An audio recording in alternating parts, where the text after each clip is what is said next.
sabi ko sa nagbibisyo ngayon, bawas-bawasan niya ang pagbisyo dahil makikita niyo yung sitwasyon ko. Kung paano, ang hirap talaga. Punta na tayo ila Tatay Loncio. Yan, may dala tayong pampers at saka yan yung upuan.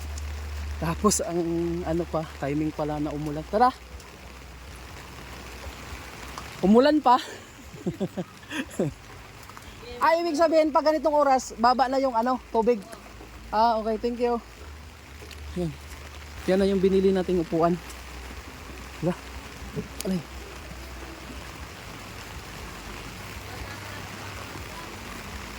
Yan.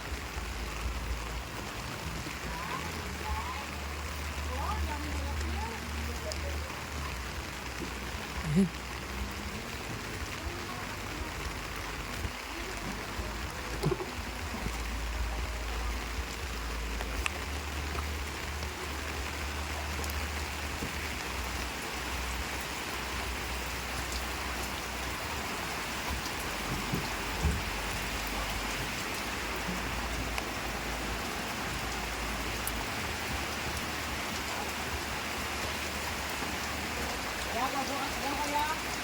Opo. Kasya yan? Sa bintana idaan? Ay balagbag na lang. Ayun. Lah.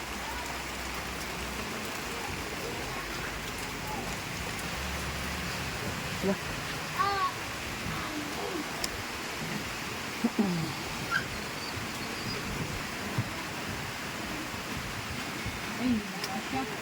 Ha?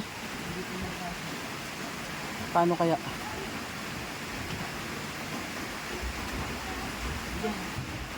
Pahirapan pa ipasok.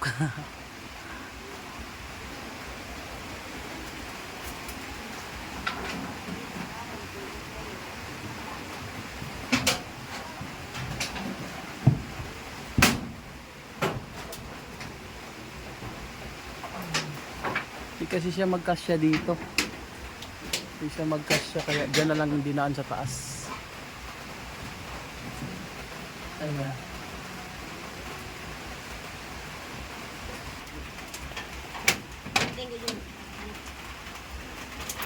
Hirap sila.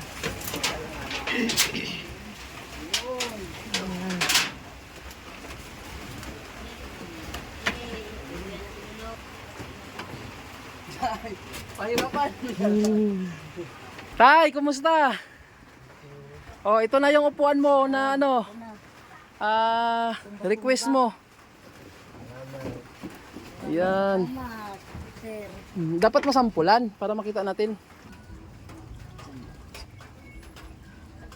Yung hukumba, may upo. Oo, ayun. Ano tay, kumusta?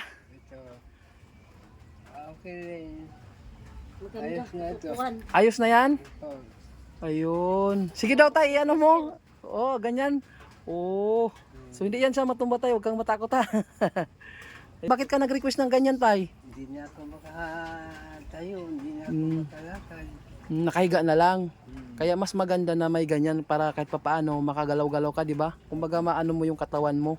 Kasi kung nakahiga lang lagi, baka manghina ka lalo. Oo, malulumpot tayo. Ako po pwede na nagpapasalamat sa nag-donate ng upuan na balik-balik. Maraming salamat po. Oo, walang ano man tay. So yan tay, sa totoo lang, hindi lang naman sa akin talaga yan. Galing kasi nga, sabi ko, hindi naman tayo mayaman para makabili agad-agad ng ganyan. So may mga taong nalapitan tayo. So tayo, nag-ambag lang tayo para makabili tayo. At saka yan, diapers. So nagbili din tayong diapers dyan tay ha. Oo, para kahit papaano may kunting tulong para sa inyo. Salamat din. Salamat na. Salamat. Oo, kasi tay kung 'di ba yung sabi ko nga kung tayo-tayo lang, mahirapan po tayo tumulong lalo na kung hirap din tayo sa buhay, 'di ba? Pero kapag kahit papaano nag-aambagan, posible po na makatulong tayo. So ako naman tay, kapag meron ako, yun po talaga ang yun po talaga ang ko na makatulong kahit papaano sa mga matatanda tulad yung may kapansanan. Magandang kabutihan nyo. Nagpapasalamat ako po sa inyo, sir. Sa lahat ng tumulong sa amin. Maraming salamat talaga sa inyo. May upuan ako yung asawa ko. Hindi na ako mahirapan mag-ano sa kanya. Tayo-tayo. Oo, hindi na mahirap 'di ba kapag may upuan. Mas mahirap po talaga yung nakahiga lang si tatay diyan, 'di ba? Na ano tayo, malulumpo. Yung hindi makaano. Oo, kapag tagal sige lang kahiga, no. So ilang taon ka na tay o ilang buwan ka na nakahiga tay? Ay, isang taon na. Ay taon na. Ito nga itong taon na ito. Yung ano tay, yung hindi ka pa na nagaganyan. Anong trabaho mo tay? Trabaho ko yung Ano yan, sir? construction. Marami ako napasok ng trabaho. So bigla lang ba nagkaganyan tay? Baka daw sa pag-inom ito o pag o ano. May bisyo ka dati. Ayun lang. So ano masasabi mo tay sa mga nagbibisyo ngayon? Masabi ko sa nagbibisyo ngayon, bawas-bawasan nyo niya ang pagbisyo dahil makikita nyo yung sitwasyon ko. Kung paano, ang hirap talaga. Oo. Ngayon pa lang nakita yung resulta, di ba tay? Pag maraming bisyo, nagiinom o ano, pagdating ng panahon, posibleng mag-epekto sa ating katawan. Kaya ayun, si tatay, yun sa mga maraming bisyo dyan. Mabahala na kayo kasi posibleng danasin nyo rin yung dinanas ni tatay na naapektuhan yung kidney mo tay, di ba? O ayun, di ba? Kaya kung maaari, wag na tayo masyadong mag-ano sa mga bisyo kasi wala talagang magandang dulot sa ating katawan. Yan yung idudulot ng maganda. Oo. So ayun naman talaga kasi tayo, ang tao kapag hindi naranasan yung resulta na masama sa katawan, hindi titigil. 'Di ba? Yun talaga kadalasan ang nangyayari. Kaya tulad sa inyo, na nyo na ngayon na masama talaga ang epekto kapag may bisyo. Maraming salamat ulit, sir. Oo, wala naman tayo.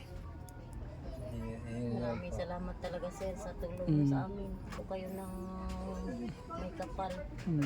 Walang anuman nay, salamat. So yun nga nay, yung sinasabi ko, kahit maliit na bagay, maliit na halaga kapag nagtutulungan, posible talaga na makatulong tayo sa ating kapwa. So ako nay, mahirap din ako ang trabaho ko minsan 2 to 3 days lang yung trabaho ko sa isang linggo. Kaya sa totoo lang hirap din talaga kung lang, di ba? So pero kahit papaano, may mga tao tayong nakikilala tulad niyan, may nalapitan tayo para maka-produce tayo ng upuan na yan at saka nakaano tayo ng diaper. So ayun po. So nay salamat din sa sa pagtanggap niyo sa akin dito tay ha. So kung may magpaabot sa atin, kung may mag-contact sa akin na magbigay, so tanggapin natin para ibigay sa inyo. So yun naman na talaga. Salamat po. Wala man tayong ibang purpose para, 'di ba, nakikita nyo, nagbibideo tayo para makita ng ibang tao na may nangangailangan ng tulong. Kasi kung wala tayong video, hindi makakarating sa ibang tao. Tulad niya, nakita ko lang yung video nyo sa pagpanawagan sa brigada la Sir Jumong. So kung hindi ko nakita, hindi rin ako makaisip na na makaano ng nito ngayon, 'di ba, yung upuan. Malaking bagay po ito. Yung upuan. Oo, ayun. Maraming salamat po talaga, sir, sa tulong niyo. Walang anuman nay. Sa mga donors na tumulong po sa inyo. Ayan sa mga Oo. Ayan sa mga sa mga gusto pang tumulong nanay, kontakin nyo kung gusto nyo kumontak sa brigada or sa akin, makita kayo sa video, walang problema. Kung sino yung pwede nyo kontakin para makatulong kay nanay kung gusto nyo tumulong, di ba? Kung mga nakalugluwag kayo. Kasi wala na rin talaga akong malapitan dito. Wala akong kamag-anak. Hindi lang si Mrs. Saan talaga tay? Dito. Saan talaga ang lugar mo tay? Ako to, Bumbigol. Bicol. So, Naga. wala ka mga kapatid dito? Wala po. So, ang sa'yo, ang katuwang mo, si nanay, asawa mo. Nagagaano sa akin. Sampid ko, sampid na sa kanya. Nagkasama na rin kami. Importante nagdadamayan. Yun naman na, 'di ba? Kasi kung baliktarin natin ang sitwasyon, kung kay nanay simba ko nangyari, 'di ba? Siyempre andyan ka rin para sa kanya, 'di ba? Ganoon naman lang talaga na kayo mag-ano lang talaga dadamayan. So kasi wala namang ibang tao talaga na natin, na 'di ba? Lalo na sa layo ng pamilya, layo ng kamag-anak, so wala tayong ibang maasahan. So kung sino lang yung kadamay natin sa tabi natin, yun lang talaga. So Nay, hindi na ako magtagal na ya, Tay. Salamat. Oo, wala ka naman, Tay. Ingat lang. Opo, Tay, salamat. Ayan, uwi na tayo. Ayun, Nay ha, bye-bye na, Nay. Maraming salamat. Sige, Tay. Ingat. Dito na tayo. Salamat, Tay. Ayan po, uwi na tayo.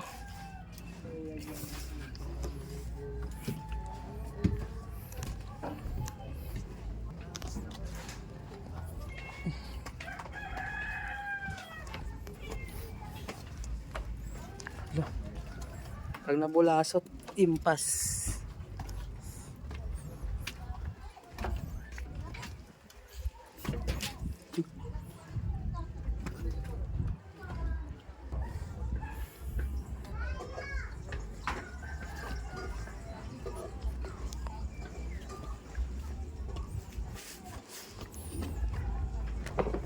Tumataas din yung tubig dito? Opo, ay ba sila? Ah, ganun hanggang saan? Hanggang tulay. Hanggang tulay? Paano pag ano? Yang dyan, lumulubog yan dyan. Pagka hindi. Hindi yung daanan dyan sa baba. Sa mababaw, malalim, hanggang baywang. Ah. Antay ka pag iba. Ay, Ang iba. hirap.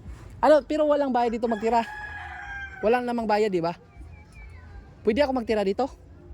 May area ka. Yan, hindi pwede dyan. Mayroon may dito. Area nga dito. Ito, Dito. sakop mo? Di, Kaya ano, may-ari ng boarding house. ah, ganun. Di ako pwede magtira dito? Ay, hindi ka. Bawal ka dito. Bakit? Hmm? Maano ng putik, maamoy. Okay lang yan. Ala, hindi ka pwede. Ah, bakit hindi pwede? Patibayan na lang ng sikmura sa amo. Ah, wala yan. Bali, wala yan. Ayan, uwi na tayo. Buti nga, maagang ibas. Kaya nakatawid ka. Ah, minsan hapon na. Hmm. Hmm. O, pag maagang ibas, maaga rin malalim. Kung gabi na ang dagat, umaga na rin ang ibas. Ah, ganun? Ah. So mag-alagay kayo dyan ng bangka? Hindi. Lakad pa. Ay di, maglagay ako ng bangka dyan tapos bawat tawid nyo 5 piso. Ano? Magpagawa ako ng bangka tapos 5 piso bawat tao. Hindi pwede. Kaso lang, puro mga bata dyan. Ayan. Ate, dito na ako ah. Oh.